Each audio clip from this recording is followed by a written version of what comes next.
this video, we're going to cover taxes in retirement. Specifically, what does changing states do to your tax bill? Is it better? Is it significantly better to live in one state versus another? A common question that I see from people that I work with from around the country is, what's going to be the difference, or how is it going to help me if I move from let's say, from California to another state with presumably a lower tax rate? And so I thought it would be helpful to actually break down the numbers in a video and show what that would look like for maybe let's call it a pretty common retiree scenario. So we're going to look at several states. I did a Google search to see if I could get some information about what states are the ones that most people go to when they retire, when they leave California. And so I got a list of 5 states here. We're going to look at the tax rates for the state of Michigan. We're going to look at North Carolina. We're going to look at Arizona. Let's see what else we have here. We're going to look at Georgia.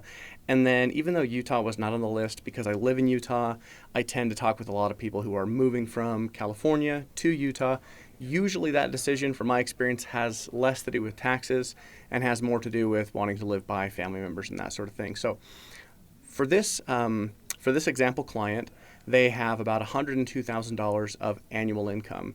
Some of that is coming from IRA distributions, $50,000 a year.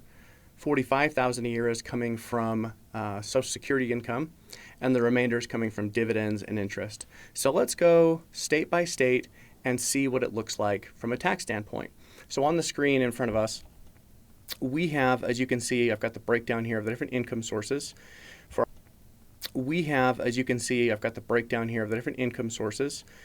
our retired clients. Now, first we'll look at their taxes from a federal level, and you'll see that, I mean, maybe it goes without saying, but from state to state, whether you are, regardless of the state that you're in, your federal tax bill is going to be the same. So for this client, their adjusted gross income is $102,250, and we're looking at the tax code for 2024.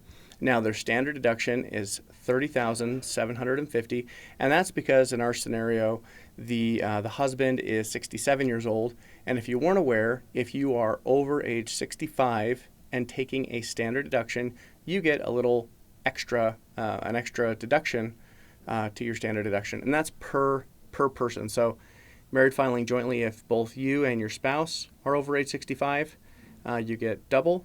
And if you're just one of you is 65 and older, you get that one amount. And then if you're filing as single and over 65, you get a slightly larger amount. Okay, so looking at that federal tax bill, their adjusted gross income is $102,250 with a standard deduction of $30,750.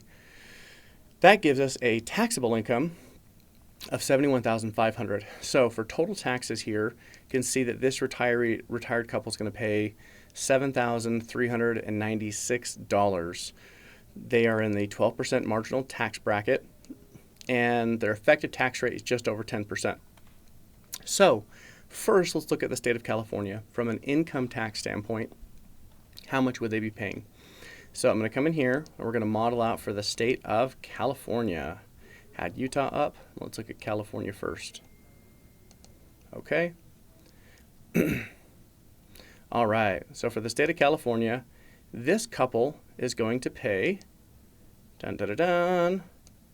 their state tax bill would be $462. So for somebody thinking about moving from California, maybe if this income level kind of approximates to where you are, then this can kind of maybe be a guidepost. But really the takeaway from this video, what I'm hoping is that when you read the takeaway from this video would be something like, before you make an assumption about your situation based on something you've read online or just kind of some surface level information, you really need to run the scenarios and compare state by state, or for whatever financial decision you're going to make.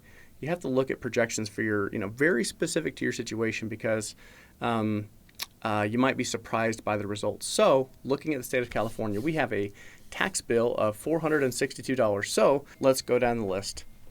State of Arizona. This same couple, same income situation, if they lived in the state of Arizona, their state income tax bill would be $841. So almost twice as much as the state of California, even though I think most of us would agree that Arizona has a reputation for being a lower income tax state. The next state on our list is the state of Georgia.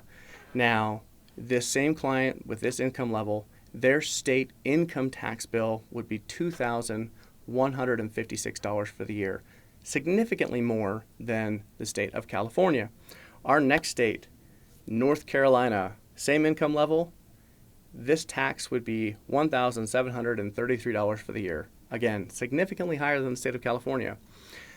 Our next state on our list that was a common destination for retirees leaving California is the state of Michigan. And that tax bill would be $2,252 based off of these numbers. And finally, even though it didn't make the list, but it's relevant to me and a lot of the conversations that I have, the state of Utah actually comes in as, oh, this is not a fun list to be the highest on.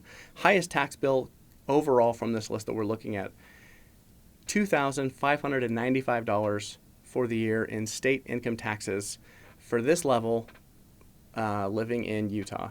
Now, the results, I'll have to say that as I ran this, as I ran each of these state scenarios, I had a feeling that the numbers were going to be they're going to be different than maybe what you would expect. But honestly, I didn't expect them to be this much higher than the state of California.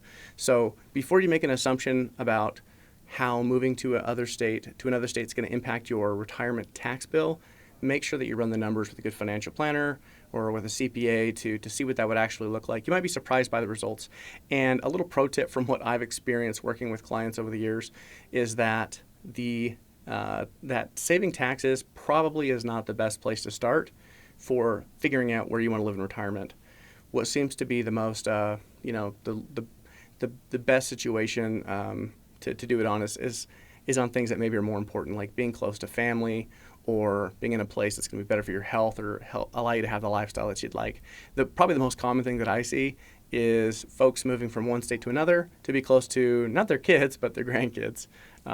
And that's one of the things they enjoy a lot in retirement. So hopefully this has been helpful. And until next time, take it easy.